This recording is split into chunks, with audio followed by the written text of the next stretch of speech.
Sonko est déclaré coupable de corruption de la jeunesse, ce qui ne le blanchit guère.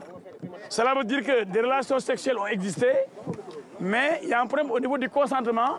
Mais compte tenu de son statut, il a pu influencer, exercer donc une influence, une intimidation par rapport à cette jeune fille.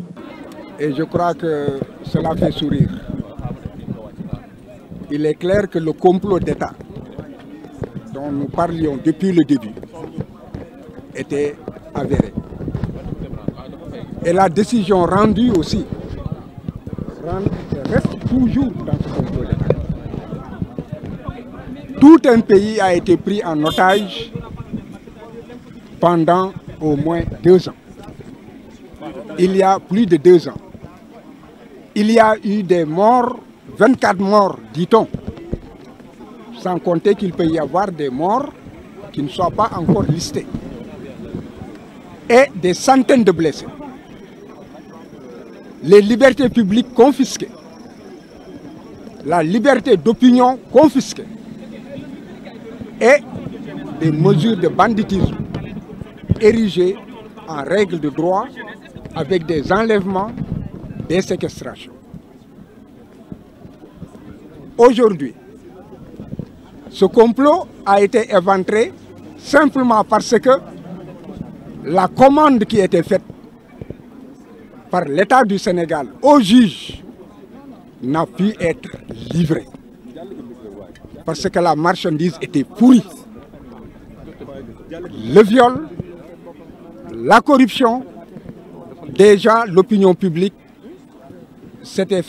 avait son opinion là-dessus. Et les juges qui avaient la commande de le condamner n'ont pu donc livrer la commande et ont effectivement confirmé ce que l'opinion avait déjà jugé et retenu. Cependant, il y a une substitution de la commande avec une marchandise tout aussi pourrie.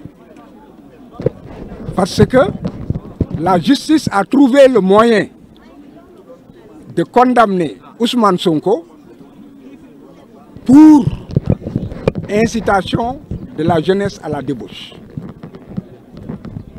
C'est technique, je n'y reviens pas. Mais ce qui peut être compris par tout le monde, c'est que nul ne peut être jugé sans qu'il soit mis en mesure et en mesure de se défendre sur les éléments qui lui sont reprochés.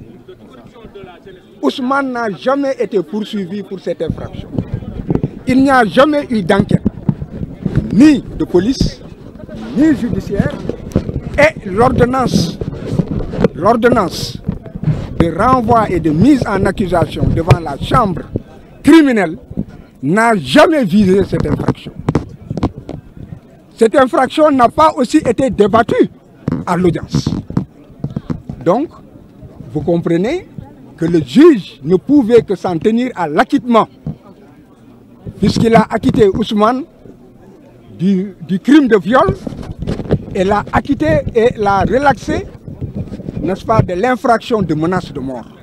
Parce qu'il s'agit de 2 infractions distinctes. L'une, c'est un crime, l'autre, c'est un délit.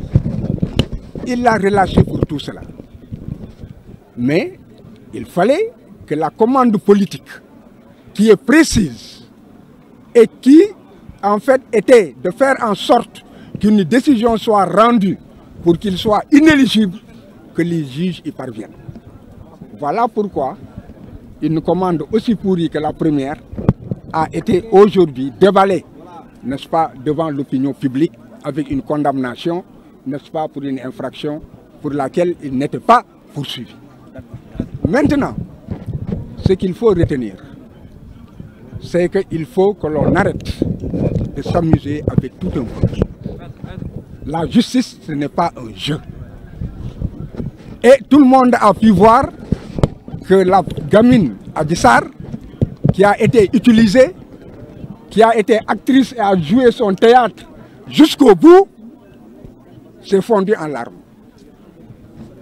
Parce qu'elle s'est rendue compte à la dernière heure qu'elle a été utilisée et qu'il y a eu beaucoup de morts et beaucoup de mal causés comment dirais-je, au peuple sénégalais. Peut-être que si on lui laisse la vie, si les commanditaires lui laissent la vie, elle prendra ses responsabilités pour demander pardon au peuple sénégalais et leur expliquer ce qu'elle a déjà commencé, ce qu'elle avait déjà commencé à faire et qui a été versé au débat, à savoir que tout cela ne relève que d'un complot d'État. Donc, voilà. Vous craignez pour sa vie alors? Qui pour Adji Sarr? Oui. J'ai toujours craint pour la vie d'Adji Sarr parce que lorsque l'État utilise une personne dans un complot, il finit toujours par s'en débarrasser pour que dans l'histoire ne soit pas révélée la vérité.